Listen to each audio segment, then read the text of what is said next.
국방부 계엄관여 대령 4명 파면. 특전사 병력을 이끌고 국회 본관 유리창을 부수고 들어갔던 김현태 전 707 특임단장에 대해 국방부가 파면 결정을 내렸습니다. 내란 직후 눈물을 흘리며 참회한다고 기자회견을 했다가 이후 180도 태도를 바꿨던 김 전 단장은 받아들일 수 없다며 항고하겠다는 입장입니다. 손하늘 기자가. 국회 유리창을 깨고 시민들을 향해 총구를 겨눴던 특전사를 이끈 사람은 김현태 707 특임단장이었습니다. 그는 내란이 무산된 뒤 길거리에서 부대원들을 용서해달라며 기자회견을 열었습니다. 저는 무능하고 무책임한 지간입니다. 부대원들을 사지로 몰았습니다. 후문과 정문에서 몸싸움을 지시한 것도 저희고. 그러나 김 단장의 입장은 탄핵 정국에서 180도 돌변했습니다. 계엄을 막은 고좌진이 폭력을 썼고 계엄군은 피해자라는 주장을 했습니다. 부대원들이 들은 수없이 많은 폭행과 폭언, 욕설에 대한 마치 저희를 이용해서 폭동을 일으키려는 그런 느낌이 받았습니다. 결코 무력을 쓰지 않았다고 주장했지만 기자를 연행하고 결박하는 CCTV가 발견됐습니다. 150명을 넘으면 안 된단 말이 국회의원을 말하는 건지 몰랐다고 했다가 본회의장 막는 게 우선 진입 시도 의원 있을 듯이라는 자신의 명령이 공개되기도 했습니다. 김 단장은 결국 특전, 방첩, 정보사령관과 같은 내란 중요 임무 종사 혐의로 재판에 넘겨졌습니다. 김 단장에 대한 징계위원회를 연 국방부는 김 단장에게 가장 무거운 징계인 파면 처분을 내렸습니다.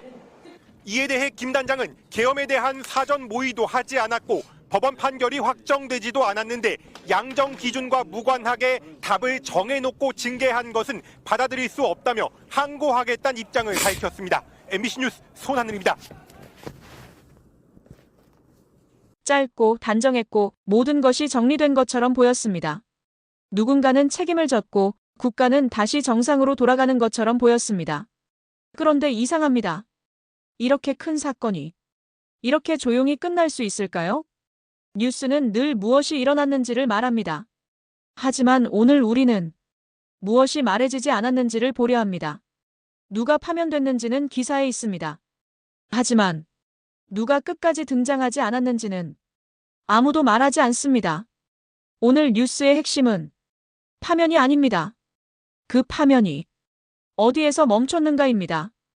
여기는 사건이 아니라 권력을 잇는 곳. 뉴스의 속살입니다. 707 특수임무단장이 기자회견을 열고 비상계엄 당시의 상황을 설명했습니다. 그 장면 다시 한번 들어보겠습니다. 707 특수임무단장 김현태 대령입니다.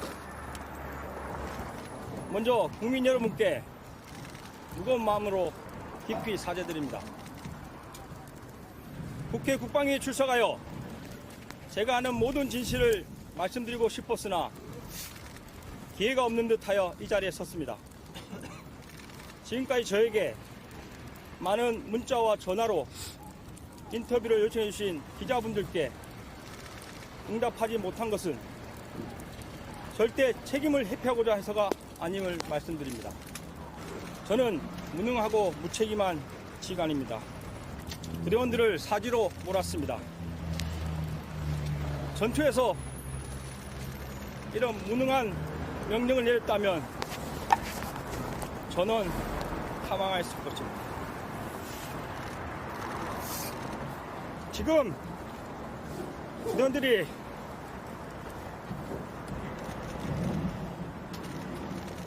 많이 아파하고 괴로워하고 있습니다. 부대원들의 아내와 자녀들이 아빠의 눈치를 보고 있습니다. 국민 여러분, 707 부대원들은 모두 피해자입니다.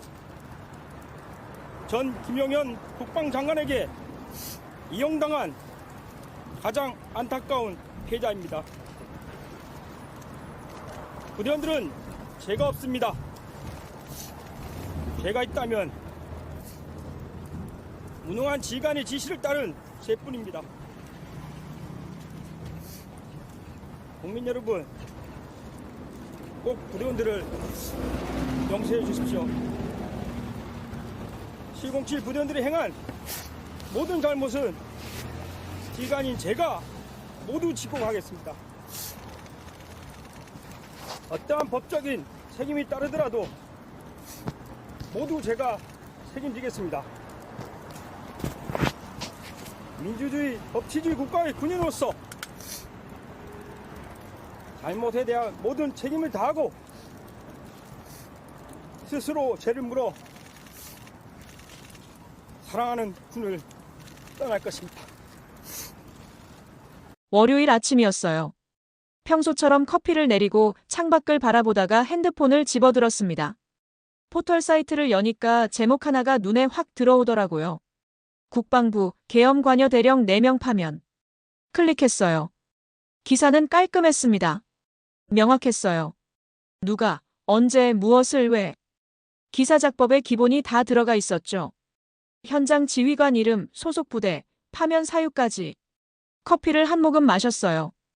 그런데 이상했습니다. 뭔가 목에 걸리는 느낌이었어요. 커피가 아니라 이 기사가요. 30년 넘게 이 바닥을 지켜본 제 감각이 불편하다고 속삭이는 거예요. 너무 정돈되어 있다고요. 마치 누군가 신경 써서 포장한 선물 상자 같았어요. 모서리 하나 구겨지지 않고 리본까지 완벽하게 묶여있는 그런 선물 받아보셨죠? 예쁘긴 한데 뜯기가 조심스러운. 혹시 안에 뭔가 빠진 건 아닐까 싶은. 1995년에 제가 처음 국방부 출입을 시작했을 때예요. 선배 기자 한 분이 이런 말씀을 하셨어요. 뉴스가 너무 깔끔하면 의심해야 해. 세상 일이 그렇게 단순할 리 없거든. 그때는 무슨 말인지 잘 몰랐어요. 지금은 알아요. 기사를 다시 읽었어요. 천천히요. 현장 지휘관 파면. 정보사 대령 파면. 수사권 개정안 통과. 그리고 마지막 문장이 있었어요. 이번 조치는 군 정상화의 시작으로 평가된다. 정상화. 이 단어를 보는 순간 제 안에서 뭔가 꿈틀거렸어요. 오래전 기억 하나가 떠올랐거든요. 2000년대 초반이었나요? 어떤 대형 비리 사건이 터졌어요. 몇 달 동안 나라가 시끄러웠죠. 그러다가 어느 날 갑자기 중간급 간부 몇 명이 구속됐어요. 그날 정부 대변인이 브리핑에서 뭐라고 했는지 아세요? 정상화의 첫걸음. 그리고 정말로 거기서 멈췄어요. 더 이상 올라가지 않았죠. 위는 안전했어요. 지금 이 단어를 다시 보니까 그때 그 느낌이 똑같이 들었어요. 폭풍우가 지나간 자리가 이렇게 깨끗할 수 있을까? 아니, 폭풍우가 정말 지나간 게 맞나? 뉴스는 항상 무슨 일이 있었나를 묻습니다. 사실관계를 정리하죠. 하지만 오늘 전 다른 질문을 던져보려 해요. 누가 살아남았고 누가 버려졌는가? 왜냐하면 그 차이 속에 진짜 권력의 얼굴이 숨어 있거든요. 파면된 사람은 정확히 4명이에요. 저는 이 4사람의 이름을 공책에 적어봤어요. 옛날 방식이죠. 손으로 쓰면 뭔가 더 보여요. 707 특수임무단장. 정보사 대령 3명. 이름 옆에 소속을 적고 직책을 적고 파면 사유를 적었어요. 그리고 한참을 바라봤습니다. 무언가 보이기 시작했어요. 이들은 모두 현장에 있었던 사람들이에요. 책상에 앉아서 보고받던 사람들이 아니라 실제로 움직였던 사람들이죠. 명령을 집행한 사람들이에요. 손에 땀을 쥐고 무전기를 들었던 사람들. 부하들한테 지시를 내렸던 사람들. 그날 밤 아마 한숨도 못 잤을 사람들이에요. 여기서 잠깐 생각해 볼 게 있습니다. 계엄이라는 게 뭘까요? 이건 아침에 일어나서 오늘 날씨 좋은데 한번 해볼까? 하고 결정하는 일이 아니에요. 현장 지휘관이 갑자기 결심해서 되는 일도 아니고요. 계엄은 언제나 위로부터 시작돼요. 명령의 정치라고 할까요? 제가 20년 전쯤 국방부 출입기자였을 때 일이에요. 어느 날 군 내부에서 문제가 하나 터졌어요. 군납 비리였나 정확히는 기억 안 나는데. 하여튼 조사가 시작됐죠. 그때 같이 출입하던 선배 기자가 저한테 이런 말을 했어요. 봐봐. 누가 잘리는지. 결과가 나왔어요. 중령 2명, 대령 1명이 징계받았어요. 선배가 웃으면서 말했죠. 실행 라인만 잘렸지. 위는 안 건드려졌잖아. 전 그때 물었어요. 왜 그런 건데요? 선배가 담배를 한 대 피우면서 대답했어요. 실행 라인만 잘리면 두 가지 의미야. 하나는 정말 그들만의 일탈이었거나 아니면 누군가를 지키기 위한 방화벽이거나. 그 말이 20년이 지난 지금도 귓가에 맴돌아요. 지금 우리가 보고 있는 게 어느 쪽일까요? 기사 어디에도 그 위가 보이지 않아요. 명령의 출발점이 없어요. 마치 이 네 사람이 스스로 판단해서 움직인 것처럼 써 있죠. 하지만 군대 조직이 그렇게 작동하나요? 아니에요. 파면이라는 결말은 명확해 보여요. 깔끔해요. 하지만 진짜 질문은 지금부터예요. 김현태 전 단장이라는 사람이 있어요. 707 특수임무단장이었던 분이죠. 이 사람이 특이한 행동을 했습니다. 파면되고 나서 얼마 안 있어 기자회견을 자청한 거예요. 제가 뉴스에서 그 장면을 봤을 때 솔직히 놀랐어요. 군대에서 이건 금기거든요. 현장은 말하지 않는다는 게 철칙이에요. 상관의 명령을 받고 실행하고 결과를 보고하고 입 다물고. 이게 군인의 본분이라고 배우죠. 특히 문제가 생겼을 때는요. 더더욱 말하면 안 돼요. 조직이 처리할 테니까 기다리라는 거죠. 그런데 그는 마이크 앞에 섰어요. 기자회견장에 들어서는 그의 모습을 보면서 전 이렇게 생각했어요. 저 사람 뭔가 말해야 할 게 있구나. 말하지 않으면 안 되는 상황이구나. 그리고 그는 말했어요. 전화가 있었습니다. 딱 이 한마디에 제 가슴이 두근거렸어요. 전화가 있었고 시간과 숫자가 언급됐습니다. 이 문장이 가진 무게를 아시나요? 전화라는 건 반드시 상대방이 있다는 뜻이에요. 누군가 걸었고 누군가 받았다는 거죠. 일방적인 게 아니에요. 그리고 시간과 숫자라는 구체적인 정보요. 만약 이게 개인 일탈이었다면 이런 디테일이 왜 필요하죠? 혼자 결정한 거면 전화도 필요 없고 시간이나 숫자도 의미가 없잖아요. 제가 아는 전직 군검사가 있어요. 몇 달 전에 만났는데 그때 이런 얘기를 하더라고요. 군대에서 전화라는 건 명령을 기록에 남기지 않는 방법이야. 문서는 증거가 되니까. 하지만 전화는 남지 않지. 그 말을 듣고 나니까 김현태 전 단장이 왜 굳이 기자회견까지 하면서 이 얘기를 꺼냈는지 이해가 됐어요. 이건 단순한 고백이 아니었어요. 증언이었죠. 누군가를 향한. 드디어 올라갈 수 있는 통로가 열리는 건가 싶었어요. 전화라는 단어는 반드시 누군가를 지목하니까요. 하지만 제 기대는 오래가지 못했어요. 바로 다음 날이었어요. 아침 뉴스 제목들이 바뀌어 있었어요. 월권 논란에 휩싸인 전 단장. 상부 명령 없이 독단 행동 의혹. 프레임이 결정된 거예요. 제가 30년 동안 언론을 지켜보면서 배운 게 하나 있어요. 프레임이 한번 잡히면 그걸 벗어나기 어렵다는 거예요. 월권한 지휘관. 이 프레임 안에서는 모든 게 달라 보여요. 전화. 아, 그거 자기가 허락도 안 받고 멋대로 건 거 아니야? 시간과 숫자. 자기 마음대로 정한 거겠지. 구조에 대한 질문이 개인의 일탈로 바뀌는 순간이었어요. 그리고 며칠 후 더 결정적인 일이 벌어졌습니다. 그의 진술이 바뀐 거예요. 언론은 신속하게 반응했죠. 진술 번복. 이 네 글자가 모든 걸 바꿨어요. 사람들은 이제 다른 질문을 하기 시작했어요. 왜 말을 바꿨지? 처음부터 거짓말이었나? 믿을 수 있는 사람인가? 누가 전화했는지는 더 이상 중요하지 않게 됐어요. 대신 이 사람의 신뢰성이 중요해진 거죠. 커뮤니티에서, SNS에서, 뉴스 댓글에서 사람들이 쓴 말들을 봤어요. 말 바꾸는 사람은 믿으면 안 되지. 뭔가 숨기려고 그러는 거 아니야? 맞는 말이에요. 진술이 바뀌면 의심스러운 게 당연하죠. 하지만 한 가지 질문이 빠졌어요. 왜 바뀌었는가? 아니, 더 정확히는요. 무엇이 바뀌게 만들었는가? 제가 검찰 출입할 때 알게 된 변호사가 있어요. 군 사건을 많이 맡는 분이죠. 몇 년 전에 그분한테 이런 얘기를 들었어요. 진술 번복이 가장 많이 일어나는 때가 언제인지 알아요? 피의자가 자기 위에 있는 사람을 건드릴까 말까 고민할 때예요. 처음엔 말하죠. 분노도 있고 억울함도 있으니까. 그런데 시간이 지나면서 계산하기 시작해요. 내가 이렇게까지 해야 하나? 나만 더 위험해지는 거 아닌가? 그러면서 말을 바꿔요. 그 말이 계속 맴돌았어요. 정치 토론 프로그램들을 며칠 동안 다 봤어요.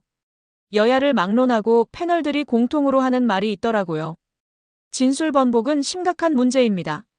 신뢰성에 큰 타격이죠. 맞는 말이에요. 100번 맞는 말이에요. 진술이 바뀌면 신뢰성은 떨어질 수밖에 없죠. 하지만 한 가지 놓치고 있는 게 있어요. 말을 바꾸게 만드는 힘의 존재요. 이게 단순히 개인의 선택 문제일까요? 아침에 일어나서 오늘은 말을 바꿔볼까? 하고 결정한 걸까요? 아니에요. 그 뒤에는 압력이 있어요. 계산이 있어요. 두려움이 있고요. 구조의 문제를 개인의 신뢰성 문제로 바꾸는 순간 윗선은 안전해져요. 결국 남는 건 저 사람은 뭔가 문제가 있었다는 인상뿐이죠. 그리고 사건은 거기서 멈춰요. 더 이상 올라가지 않아요. 이게 우연일까요? 전 그렇게 생각하지 않습니다. 이건 패턴이에요. 오래되고 검증된 패턴이죠. 문제를 개인화한다는 게 뭘까요? 조직의 문제를, 구조의 문제를, 시스템의 문제를 개인 한 명의 잘못으로 바꾸는 거예요. 이게 얼마나 효과적인지 아세요? 첫째, 범위가 한정돼요. 이 사람 문제야라고 하면 더 이상 주변을 안 봐요. 조직 전체를 뒤집어 볼 필요가 없어지는 거죠. 둘째, 해결이 빨라 보여요. 한 명 잘라내면 끝이에요. 우리 조치 취했어요라고 말할 수 있죠. 셋째, 윗선이 안전해져요. 위는 손도 안 댔는데 문제가 해결된 거예요. 완벽한 방어막이죠. 제가 1990년대 말에 있었던 한 사건을 기억해요. 대형 프로젝트에서 비리가 터졌어요. 수백억 원이 증발했죠. 검찰 수사가 시작됐고 언론이 들끓었어요. 그리고 한 달쯤 지나서 중간급 직원 한 명이 구속됐어요. 다음 날 신문 제목이 이랬어요. 비리 핵심, 과장 단독 범행. 단독 범행. 이 단어 보세요. 수백억 원짜리 프로젝트를 과장 한 명이 단독으로 조작할 수 있을까요? 말이 안 되죠. 하지만 그렇게 정리됐어요. 그리고 사건은 끝났어요. 국방부 발표문을 프린트해서 형광펜으로 밑줄을 그으며 읽었어요. 몇 번이고요. 그러다가 이 표현이 눈에 확 들어왔습니다. 내란 중요 임무 종사. 처음엔 뭔가 무거운 처벌처럼 들려요. 내란이라는 단어가 주는 무게감이 있잖아요. 헌정 질서를 뒤흔드는 엄청난 범죄. 그런데 자세히 뜯어보면 이상해요. 종사라는 단어예요. 종사한다는 게 뭘까요? 사전을 찾아봤어요. 어떤 일에 직업적으로 관련되어 그 일을 함이래요. 직업적으로. 일을 함. 묘하죠? 내란을 주도한 것도 아니고 계획한 것도 아니고 명령한 것도 아니고 종사했다는 거예요. 마치 내란이 하나의 직업이고 이 사람들은 거기에 종사한 직원 같은 느낌이에요. 이 단어 하나로 두 가지를 동시에 달성하는 거예요. 사안은 무겁게 보이고 책임은 개인에게 묶이고. 내란 중요 임무 종사. 이 표현을 계속 곱씹어봤어요. 이건 법률 용어예요. 정확한 조문에 근거한 표현이죠. 그래서 반박하기 어려워요. 법이 그렇게 되어 있는데요? 라고 하면 할 말이 없어지거든요. 하지만 여기 함정이 있어요. 정치적 책임과 법적 책임은 다른 거거든요. 법적 책임은 개인에게 물어요. 당신이 이 일을 했습니까? 라고 묻죠. 그리고 처벌해요. 정치적 책임은 조직에 물어요. 왜 이런 일이 가능했습니까? 누가 승인했습니까? 시스템에 뭐가 잘못됐습니까? 라고 묻죠. 그런데 내란 중요 임무 종사라는 법률 용어를 쓰는 순간 모든 게 법의 영역으로 들어가요. 이건 법적으로 처리할 문제입니다. 이 한마디로 정치적 질문은 차단돼요. 30년 동안 정부 발표문을 봐왔지만 이렇게 절묘한 단어 선택은 오랜만이에요. 누가 썼는지 정말 궁금할 정도예요. 이건 처벌이 아니에요. 정리예요. 문제를 깔끔하게 포장해서 상자에 넣고 뚜껑 닫는. 그리고 우리 조치 취했습니다라고 말하는 거죠. 기사에 이런 문장이 나와요. 선관위 봉쇄 임무에 관여. 딱 이 한 줄이에요.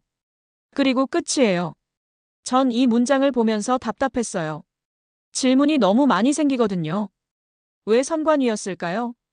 누가 선관위를 타깃으로 정했을까요? 어떤 판단 과정이 있었을까요? 언제 결정됐을까요? 현장 지휘관이 혼자 정한 걸까요? 아무 설명이 없어요. 그냥 선관위 봉쇄 임무라고만 써 있죠. 이거 아세요? 맥락 없는 범죄는 언제나 개인 일탈로 처리된다는 거요. 왜냐하면 맥락이 있으면 연결고리가 보이거든요.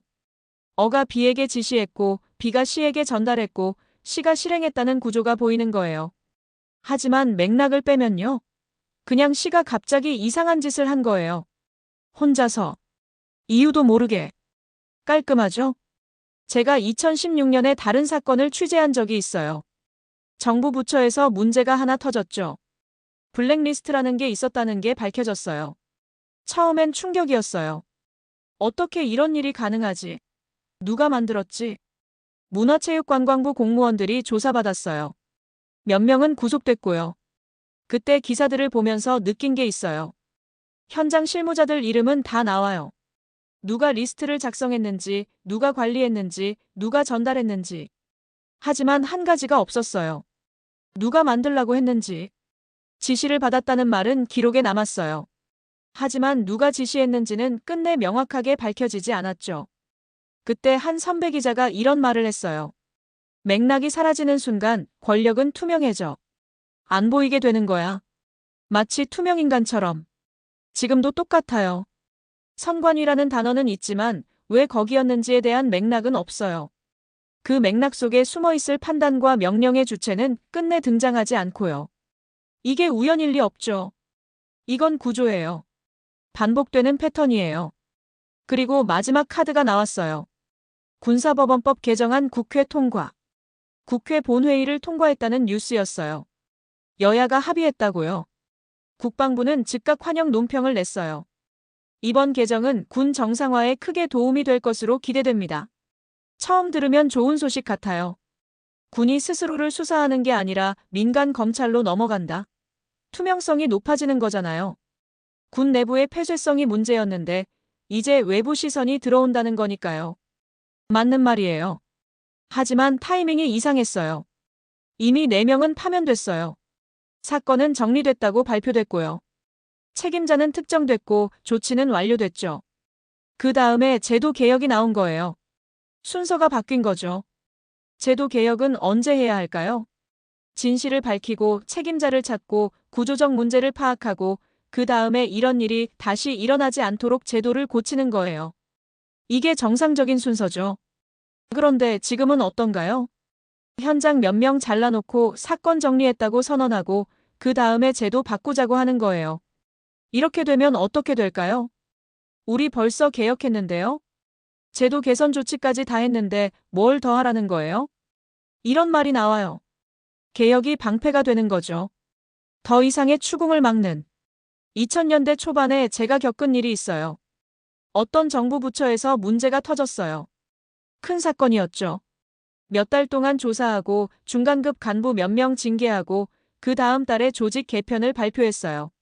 부서 이름 바뀌고 보고 체계 바뀌고 새로운 가이드라인 만들었어요. 그리고 정부 대변인이 브리핑에서 이렇게 말했죠. 이번 개편으로 같은 일이 반복되지 않을 것입니다. 그 후 어떻게 됐을까요? 더 이상의 수사는 없었어요. 이미 개혁했는데 또 뭘 하냐는 분위기가 됐거든요. 개혁이 면죄부가 된 거예요. 지금 이 상황이 그때와 너무 닮았어요. 오늘 뉴스는 많은 걸 말했어요.